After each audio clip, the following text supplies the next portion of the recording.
And we're live. So, welcome to another episode of the New York Information Security Meetup / the Cyber Guild. I have the great pleasure to introduce Ryan René Rosado.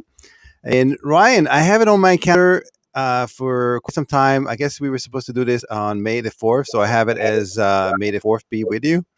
Yeah, that was correct. We had some scheduling things, but yeah, may the force be with you for Star Wars. Yeah, absolutely. So I'm glad we managed to finally get this on air. And you have amazing background. You've done a lot, schooling in cybersecurity and otherwise. And I want to kind of like open up the kimono a little bit and provide insight to your world. So that's kind of the goal and of this conversation. And if you don't mind, maybe why don't we start with like just open-ended question, like what was your career path? How do you got to be where you are today, and what kind of roles did you take on for cybersecurity in the crisis management? Yeah, I'd love to. So after high school, I went into the Air Force and I studied intelligence, but I was put into cyber missions. I had two, it's defense and offensive missions. And when I was getting out, I realized I did want to stay in the cyber field. I don't know if I was sure about that while I was in, but I definitely realized that by the time I got out. And I got hired by EY when I got out, which was an amazing. And I apologize, my dog I think is going to bark.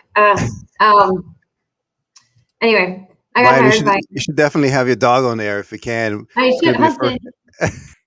I should, but he's So watching before we jump into your like the EY, why don't we kind of talk about a bit? So you're ex-military, basically Air Force. You know, how did you get into the Air Force? How did you get recruited? What was kind of your role there? You know, I talk to a lot of veterans, and we find there's a lot of skill set or overlap. And then also, so let's start with that, and then kind of ask additional questions after that. Sure, of course. So I was in the 10th grade, which is pretty young looking back now. There was a Marine recruiter there, and I was pretty sure I wasn't going to go into it. Nothing about it had really, I guess, lured me in yet. But I remember I talked to him that day, and I went home and I was like, I think I want to go in the military and get out of high school. And everyone's like, you're not going to do that. And then on my 18th birthday, where I went to school in New York, they would let military recruiters come in at certain times of the year and just be in a cafeteria, let anyone come up to them as needed. I happened to go up to the Air Force recruiter there, and I was still like, I think I might do this. I had a cousin that went in. I actually had saved it intentionally in my phone back when we didn't have iPhones. I didn't have one. I had like a Nokia or flip, maybe it was a Razor at that point. And I literally put it as something like either one or Air Force recruiter, so that it would be at the top of my contact list, because back then you had to scroll to get to certain contacts. And I swear I was like, well, I realized I was like, every time I'd go over it, I would think about it. And I was like, I definitely think I want to join. I definitely think I want to join the Air Force. It somehow just seemed to align with what I wanted. And then I later found out or realized my grandmother had been in the Air Force back when it was just the Air Force, like brand new in the States here. And then my cousin had been in the Air Force. And so I did. After I got out of high school, I went into the recruiting office in New York, and we went through all the physical requirements and the paperwork you have to sign your life away on. And the funny thing is, I did not realize I was picking the job I was picking. I kind of remember I was given a book that was like this thick, and I was told to pick like a job, 5 or so jobs I might want. And because of what I got to work on in the Air Force was classified, I'm convinced, I don't know why I picked that job description, because not only do I remember it kind of what it said, but it also wasn't accurate. And I still don't know why I picked it, but I'm really happy I did. And do you think it helped that you had the recruiter as like on the top of the list, that you probably pop up every time you were you're Yeah. scrolling in your Mhm. phone, and I do. it's almost like self-fulfilling prophecy where you in hindsight you put that number in there, but it continuously had that in your mind. And so tell me a bit about what you actually did. I don't know, whatever you can divulge, and what kind of skill set and training, because people don't realize how intense some of the training that you go through in the Air Force and in the armed forces. And it's not compared to like, job training when you go in and, on the job. It's much more intense, right? Now that I've seen people get hired from college, and I have that to compare to, right? Because if you don't have anything to compare to, I mean, you might say it's really tough, but you're not sure. So, yes, completely. I think in every other year in the United States, they say the enlisted military is one of the most stressful jobs. So going into that and learning, I think it's called boot camp for a reason. You have to start to be really amazing, literally excellence in all we do was a core tenet from day one. But I wouldn't, if I could do it all over again, I would. I wouldn't change anything. The physical requirements, um, the working out. I mean, some people say that's the toughest part. I think compared to how much you have to learn and how fast you have to learn, that especially with cybersecurity, at least that was much. I wouldn't say harder, but definitely more of a challenge. Also learning what I had to learn for cybersecurity missions. It was classified. So it's not just like I could go to Starbucks and study, right? I had to go into a building with no windows. And yeah, it's funny to say now because so many people just can't imagine at all. But um, yeah. So you had quite experience. So how what was the time frame, the length that you spent in the Air Force you served? I was in for 4 years. So um, kind of funny after I went in after high school, when I went to the recruiter, I guess a different office supposedly I was told lost my paperwork for a few months. So I ended up having almost a full gap year. And I left right after Hurricane Sandy hit New York, um, which I guess was good timing. I felt really bad, but my family was like, there's nothing here. Literally, there's nothing here right now. So I went in and then I got out in April of 2017. And did you ever consider, staying put? Somebody with a skill set probably is very much in demand in the Air Force. So did you ever consider just, getting a career military type of thing? So it's originally what I think I wanted to do. I I think that's what I wanted to do for the longest time. And I started to realize though that I just felt like I could better serve um, from the outside, maybe the community. Now it's a very different way, but at the same time, right, being a consultant, we still serve um, in cybersecurity. At least I serve a lot of the companies and I help save them, right? I mean, not save them, that's maybe a little bit high, but I help protect them and get to be a part of the good fight as well. I mean, looking at what just happened with the oil pipeline, right, that isn't something necessarily you call the military in to do. That might be something that you hire private consultants and incident response companies to handle, as well as government agencies. I mean, it's a collaborative effort, but I guess I just started realizing that I was a better fit after being in there, maybe out here. I do from time to time think about going into the reserves now that I obtained my degree in cybersecurity. Maybe as an officer, it's not something I consider, and I debate when the time will be right. Yeah, absolutely. And I'm sure they're going to open their arms again for you to join if you ever wanted to. So tell me a bit about the transition, from the forces to the kind of the civilian. All the times there are challenges there, getting the first role. And I've done a couple of sessions with people from the military, and that transition is not totally smooth most of the time. No, and I don't think when I was going through it, I realized how much more difficult it was. When I looked back, I thought, okay, wow. Like I thought my transition was maybe a month. And looking back, I was like, it took me at least 6 months. And it wasn't just a transition back. It was also like an evolution, right? So I had interned a few times with a few companies before I went in. So I had some idea of what maybe the civilian life would be like. But um, I look back and I was like, oh, I could see a few areas where I didn't know everything or I didn't understand. I mean, there was one, it seems really silly and I'm happy to laugh it off now, but I remember I was getting ready for an interview and I had a mentor and I was like, will this work? And then they were like, no. And they were like, absolutely not. And I was like, why? Like, this is something, you know, one of my friends would totally wear to work. And she's like, there's a big difference between what you wear in an interview and what you would wear if you're already working somewhere and you're just at the office. And I was like, oh, see, like small things like this, I did not know. But I was really thankful because I did have a lot of mentors, and I think they knew the transition would be a little bit longer and harder. And so they were kind of there to guide me, even when I thought I knew otherwise. I always recommend getting people that have done this before, so you get kind of you know, help you with that transition as well. And so tell me a bit about the first couple of weeks on the job. You're wearing civilian clothes, and they're training you. You were a consultant, right? So how did that kind of pan out? Were any difficulties there that you had to kind of relearn some things? And then how did you cope with it's a less of a structured environment, right? The Air Force is very structured. You know exactly how you're going to get trained, right? And the hierarchy in the kind of civilian like jobs, those are not clearly defined. Maybe you can talk to me about that. So, well, technically, when I got out, I actually got hired at Booz Allen first Hmm. because the interview process for EY took so many months that I didn't want to hold out just in case EY said no. And so I agreed to Booz Allen because they offered me like they gave me an immediate offer with a pretty close start date. And I will say that at the time, my biggest fear was I was like, what if I don't get hired? Which doesn't really make sense looking back. I feel like the skill set and the need for cyber and what I know, I don't know why I was afraid I wouldn't get hired. I also don't know anyone who didn't get hired, but that was my biggest fear.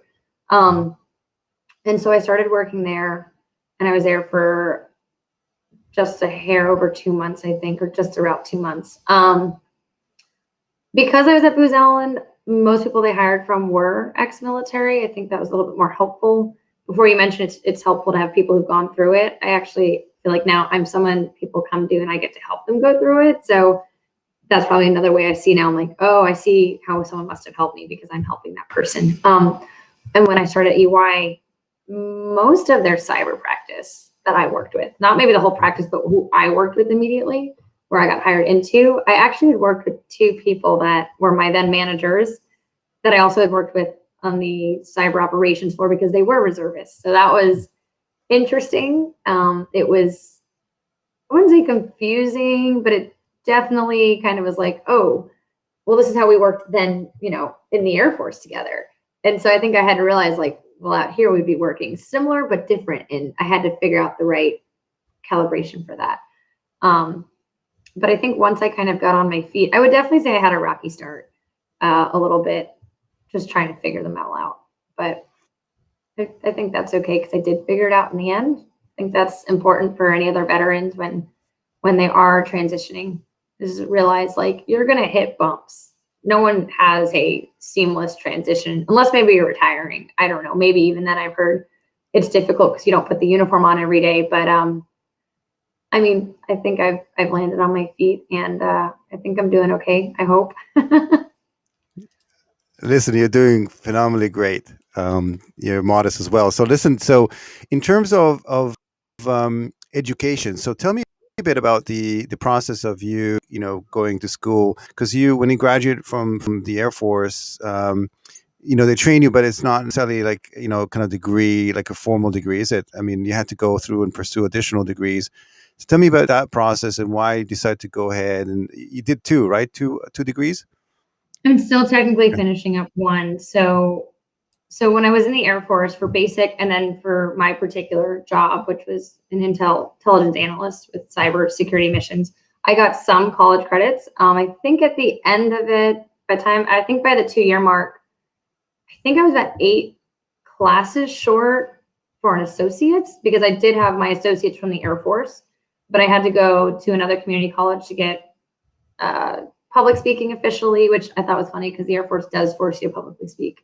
I had to do humanities, the arts, some things like that, and then I obtained my associates of intelligence technologies. And then right after that, I had my mom come to me, and she was like, "Okay, you really need to start your college, especially because the Air Force pays for it. Like, you've done some training, you've gotten your feet wet, you understand the Air Force." And I was like, "Okay."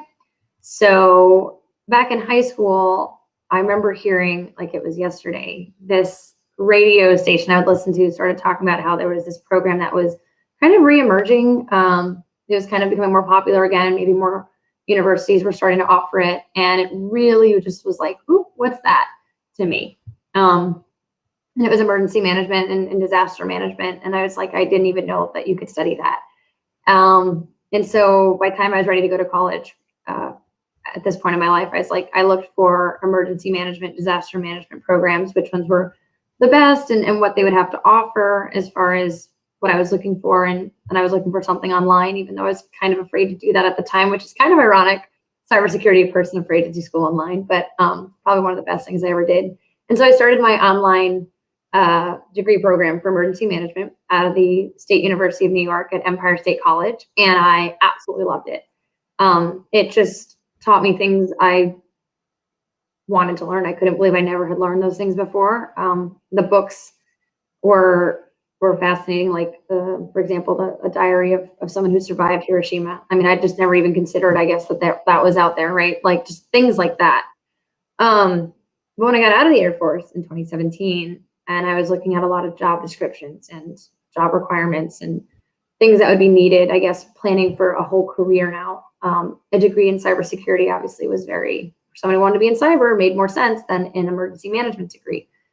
And I remember thinking, so one thing that had come up to me in the Air Force a few times was, can I do cyber? I had had this kind of come at me a few different ways. I was told I was the extrovert, that wasn't the normal cyber person. And so I kind of I wasn't sure I was going to stay in cyber. I was told I'd be a great fit for public medicine and a great fit for public relations, because apparently that's what my personality said.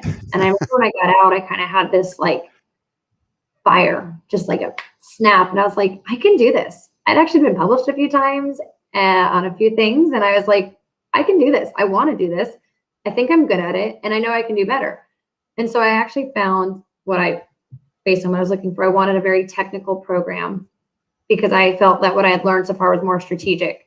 It was a little bit technical, but I hadn't needed to do the technical part yet. I understood it to a certain degree, and I wanted something that was going to force me to be a little bit more well-rounded and understand the technical side of the cybersecurity world. And so I found Utica College's program, which I just graduated this weekend. And the funny thing though was they were like, well, are you transferring? And I was like, yes, but no, because I was like, I can't stop doing the emergency management stuff, because I think it is so important as well. And I love learning, and I think it embellishes my career. I don't think it's that far off from what we're doing. And I just knew that I had to do both, and I figured I was going to make it work. And a lot of people, including one of the admission officers that I spoke to, was like, what are you doing again? And it's like, it makes sense to me. Like, it makes sense to me in the sense that the courses are different.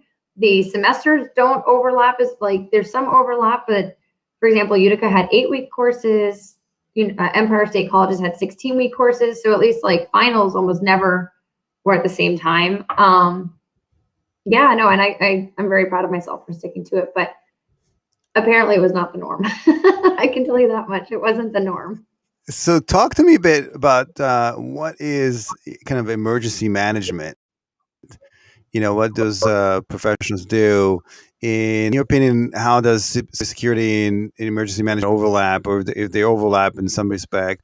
And your experience, if from doing emergency management or like being involved in that, do you feel that now with like COVID-19 is an emergency, right? That there's a heightened awareness to the whole profession of emergency management as a whole, and cybersecurity as well.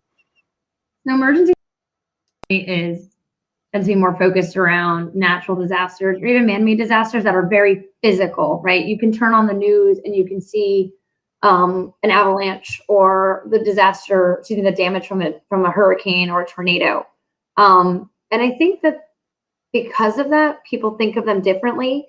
But honestly, I think the careers, or rather the professions, have a lot more overlap. And unfortunately, I don't think there's enough conversation between the two of them. So one of the reasons I decided to go into both is I said, at some point, we're going to have a cyber attack, kind of like Stuntnext, where it's going to have a physical damaging part in it, whether it's our our electric grid gets hacked and hospitals now need power because they can't operate or see patients without it. And what if even the backup generators fail?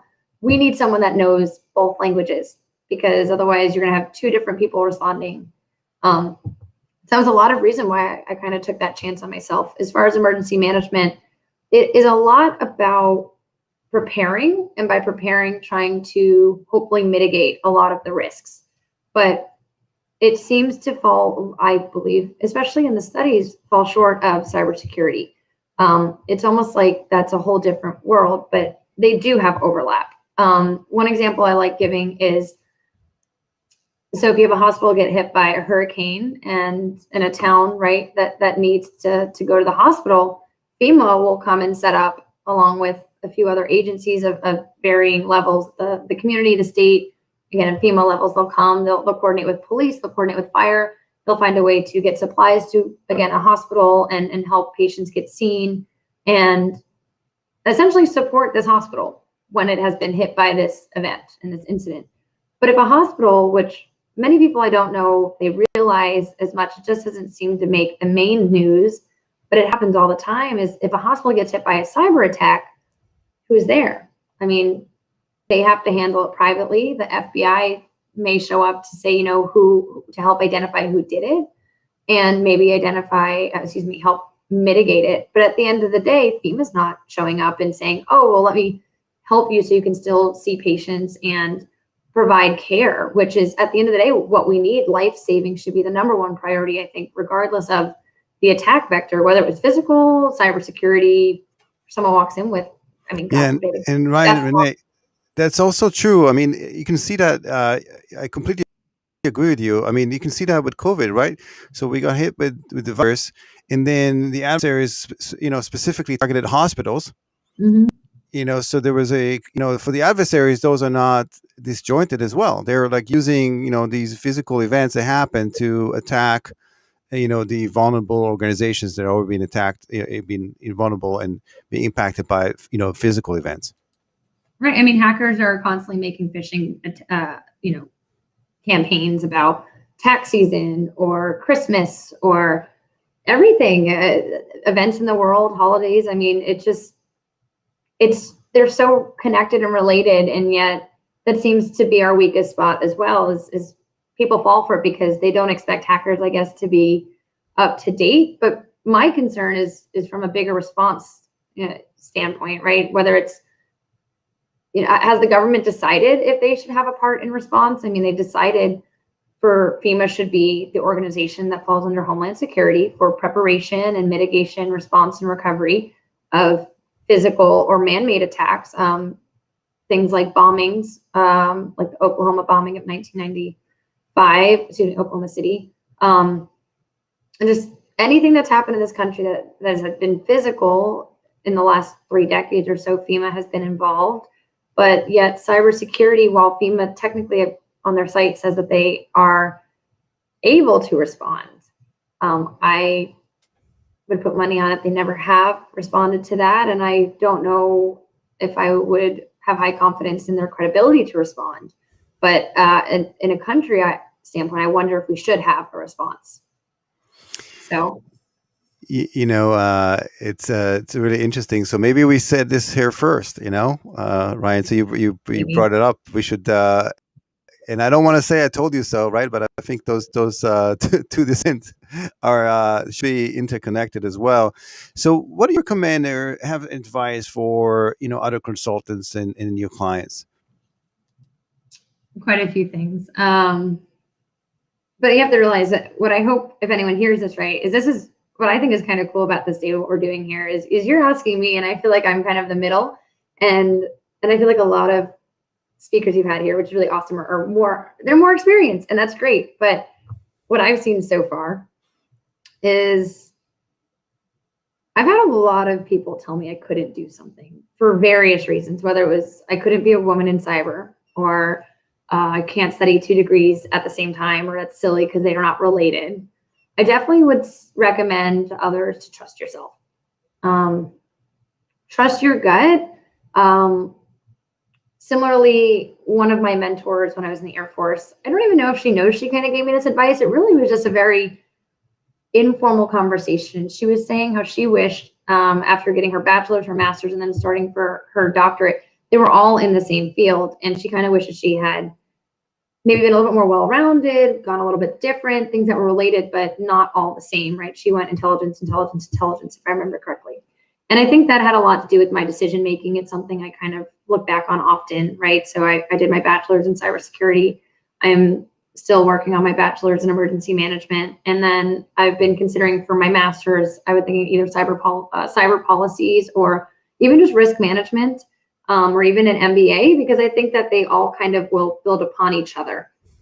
Another thing I definitely wish more people accepted would be that life doesn't go as planned. And I think if you're a cybersecurity consultant, that's what our job is. We have to prepare and then respond to when life didn't go as planned and a hacker came in or a system went down or, you know, whatever we're obviously not planning for happens. I also think that my thing has always been that I have been planning my life. My mother will tell you I started planning it from the day I was born. And I've come to realize now that nothing really has gone as planned, but I'm okay with that because it somehow has been better, especially in a career like cybersecurity.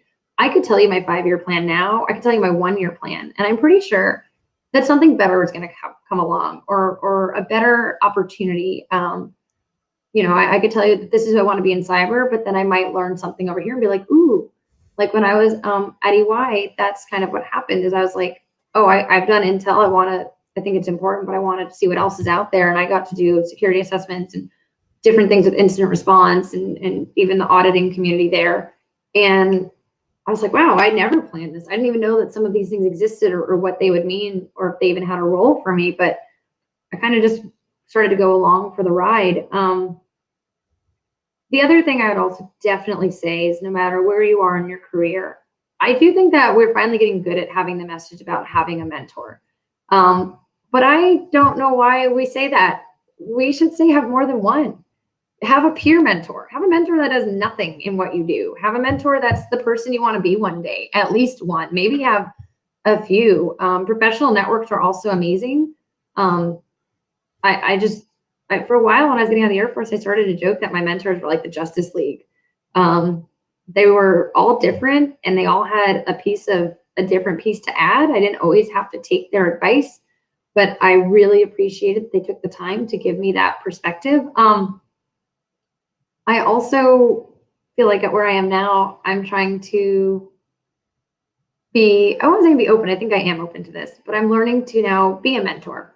I think I've done it in an unofficial capacity a few times, but I'm having some people reach out and ask me this now, and it's very cool, but it's also very serious responsibility. And I think that in mentoring others, I'm even realizing things about myself. It's almost like a self-mentoring thing. I'm realizing things about myself but I'm being open to those things. And I'm very thankful. It makes me realize how thankful I am for all of my mentors. I guess it worked because I guess I listened because I hear their advice coming out of my mouth.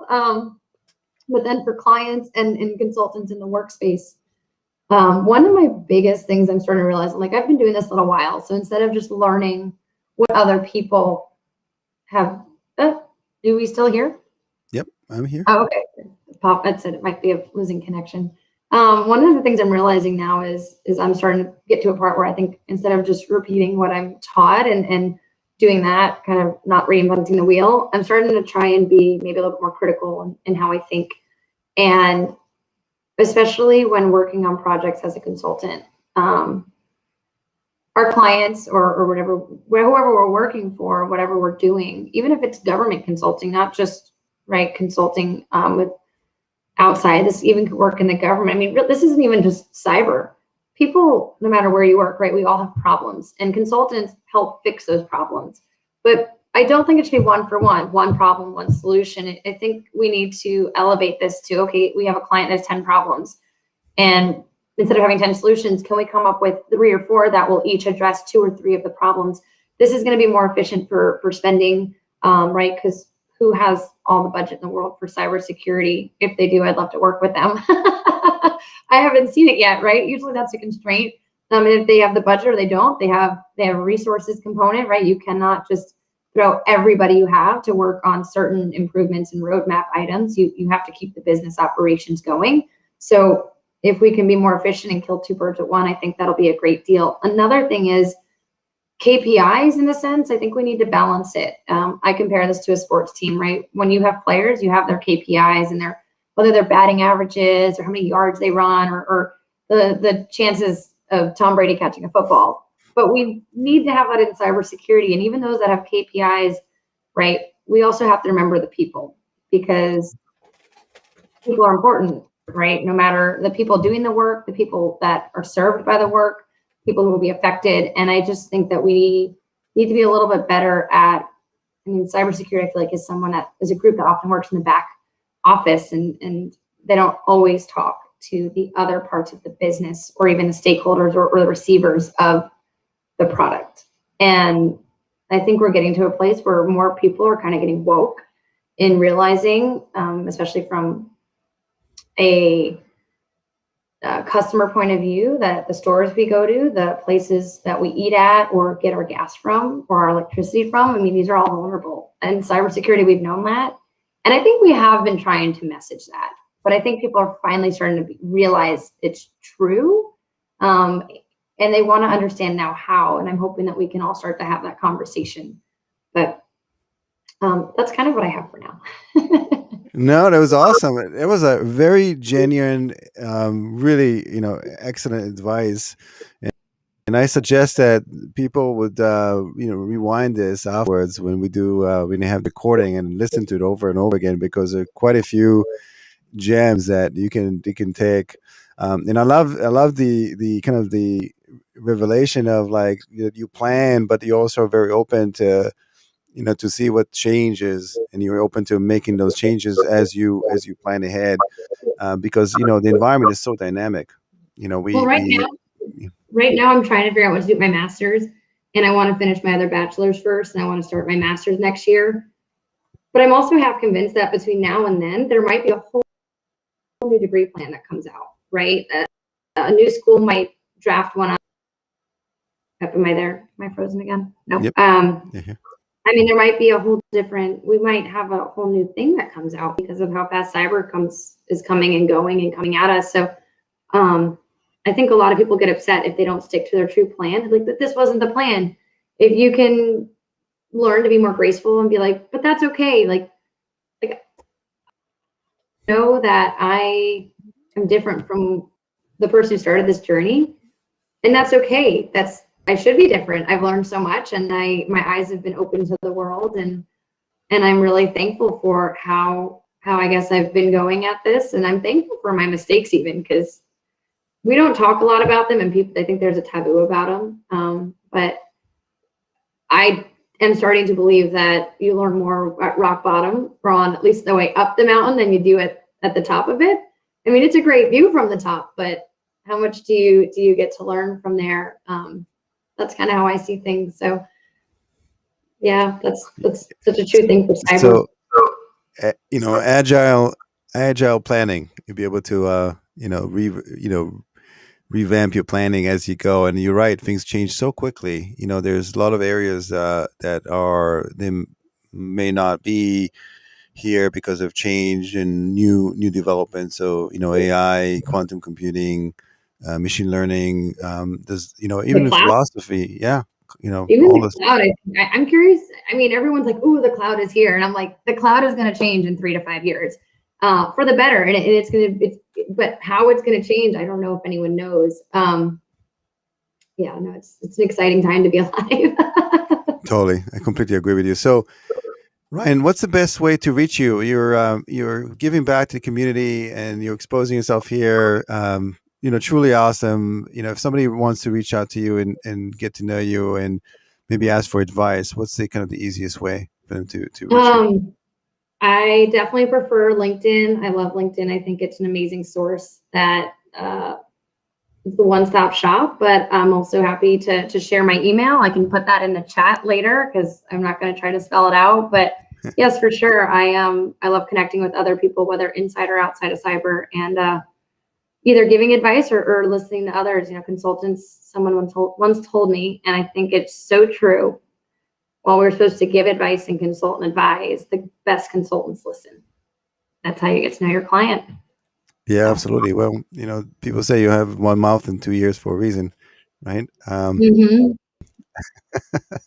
So thank you much for joining today's session. Thanks for all for tuning in. Much appreciated. I'm hoping to see you in person maybe in the next couple of months when things are opening up. Yeah, July, August, maybe some physical sessions in New York City. It will be a I will real be back pleasure in to New host. York. I will be back in New York. I'll let you know. We'll get something on the books. But thank you, David. Yeah, thank you. It's been a real pleasure. Thanks to all for joining and looking forward to seeing you here next time. Take care, all. All right. Have a good one.